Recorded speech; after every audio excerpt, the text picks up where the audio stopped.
አኮኩሉ ፋሚሊ የመረጃ የምክርና የአውታረ መረብ መድረክ ነው። ለእናንተ ጠቃሚ የሆኑ መረጃዎችን በጤና፣ በትምህርት፣ በንግድና በተለያዩ የማህበራዊ ጉዳዮች ይዘላችሁ ይቀርባል። ዲኤ በተለየ መልኩ ኦፕሬሽን ሜልትዳውን በሚል የኦንላይን ፋርማሲስ ወይም ደግሞ በኢንተርኔት ያሉ መድኃኒት ቤቶችን መዝጋት ይዟል። 200 የሚሆኑ ዌብሳይቶች ወይም ድረገጾች ተዘግተዋል። በዛ ላይ ደግሞ ከ18 በላይ የሚሆኑ ወንጀለኞች ናቸው ወይም ተጠርጣሪ ወንጀለኞች ናቸው የሚባሉት ታስረዋል። ዲኤ ምክንያቱ ምን ይሆን? እነዚህን ድረገጾች የመዝጋቱ እነዚህ ድረገጾች የኦንላይን ፋርማሲ ወይም ደግሞ በኢንተርኔት ያሉ የመድኃኒት ቤቶች ድረገጾች ናቸው።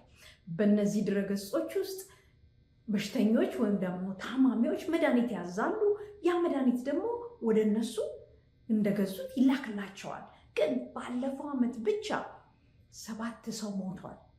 በዚህ ምክንያት ይሄ የሰው ህይወትን አደጋ ላይ እየጣለ ነው በሚል ዲኤ ምርመራ ሲያደርግ ቴክሳስ ውስጥ ያለ አንድ ድርጅት ህቡ እንቅስቃሴ እንደሚያደርግ በሀገሪቱ ሙሉ እየዞረ መድኃኒት ቤቶችን እየሰበረ እነዚህን ናርኮቲክስ የሚባሉ መድኃኒቶችን እንደሚወስድ እነዚህን መድኃኒቶች ወስዶ ደግሞ በርዞ ከልሶ እንደገና አሽጎ በእነዚህ ኦንላይን ድረገጾች ወይም ደግሞ መድኃኒት ቤቶች ላይ ይሸጣል። ታዲያ ታማሚዎች ያገኙት መድኃኒት ለህመም ማስታገሻቸው ኦክሲኮዶን ነው፣ ሞርፊን ነው፣ ፌንተኒል ነው ብለው በትክክል አምነው ሲወስዱ ተገቢውን ስራ አይሰራም። አደራል ነው ብለው ሲወስዱ ተገቢውን ስራ አይሰራም። በጣም ደግሞ የሚያሳዝነው የሚሸጡት መድኃኒቶች ሱስን እንዲያስይዙ ተብለው ፌንተኒል ሌስ ይደረጋሉ፣ ይቀባሉ። እነዚህ ፌንተኒል ሌስት ወይም ደግሞ ፌንተኒል በስሱ የተቀባባቸው መድኃኒቶች የሚወስዷቸው ሰዎች ፌንተኒል ከዚህ በፊት ወስደው ማያውቁ ከሆነ በተለይ በተደጋጋሚ ማወስዱ ከሆነ ሰውነታቸው ውስጥ ገብቶ ቶሎ የመተንፈሻ አካላቸውን ተጭኖ ይገላቸዋል። ይሄ ትልቁ የጎን ጉዳቱ ነው። ታዲያ እነዚህ መድኃኒት ቤቶች እንዴት ነው ፈቃድ ሳይኖራቸው አንድ መድኃኒትን ማኑፋክቸር የሚያደርጉት፣ የሚሰሩት፣ የሚያሽጉት፣ የሚሸጡት፣ የሚያከፋፍሉት? እንዴት ነው? በህቡ እንቅስቃሴ በሚያደርጉት ነው። እኔ እንኳን ከማውቀው ቦልቲሞር ውስጥ ካለ የአንድ ወዳጄ ፋርማሲ 2 ጊዜ ተሰብሮ ያለ ኦክሲኮዶን በሙሉ ተሰርቆበታል። ይህንን ደግሞ ለዲኢኤ ድራግ ኢንፎርስመንት ኤጀንሲ እና ሌሎች የህግ አካላት አሳውቋል። ግን ሰዎቹ አልታሰሩ። ይሄ ድርጅት ግን 42 ሰዎች እስኪታሰሩበት ድረስ እንቅስቃሴውን በህቡ በሀገሪቱ በሙሉ ሲያደርግ ነበረ። እኛ ምንድን ነው ልናደርግ የሚገባው ጥንቃቄ? ኦንላይን ፋርማሲዎች እንደምንሄድባቸው በአካል እንደምናገኛቸው መደብር ፋርማሲዎች አንድ ላይ ልናወዳደራቸው አይገባም። የኦንላይን ፋርማሲ የምናገኘው መድኃኒት ሁሌም በጥያቄ ምልክት ማስቀመጥ አለብን። ምክንያቱም ሪስኩ ሊጨምር ይችላል። እውነት የሚሸጠው መድኃኒት ትክክል ነው? አልተበረዘም፣ አልተከለሰም ወይስ የስኳርን ክብል ነው? ልናውቀው አንችልም።